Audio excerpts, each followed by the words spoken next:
Des crevettes et des algues dans l'espace pour une expérience lancée par l'Agence spatiale européenne. Ça va être un écosystème totalement clos qui va se régénérer automatiquement, ayant pour but de créer des protéines uniquement grâce à la lumière.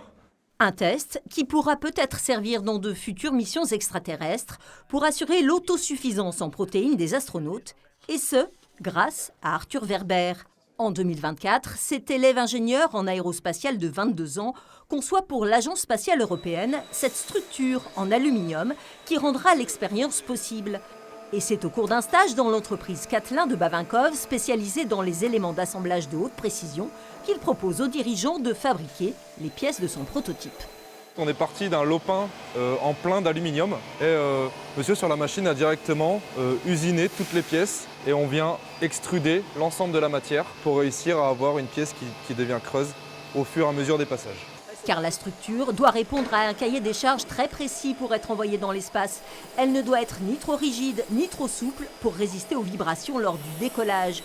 Du sur-mesure réalisé par cette entreprise centenaire. Pour nos équipes et pour nous, c'est une fabuleuse histoire d'envoyer déjà un aquarium dans l'espace, de participer. Et ça résume aussi notre montée en gamme au fil des ans. C'est des pièces qu'on n'aurait pas pu faire il y a encore 3-4 ans. Là, on est plus dans du plat, des taraudages et surtout des finitions qui sont parfois au micron, avec des précisions vraiment extrêmement fines qui nous sortent aussi du côté, on est presque dans la bijouterie.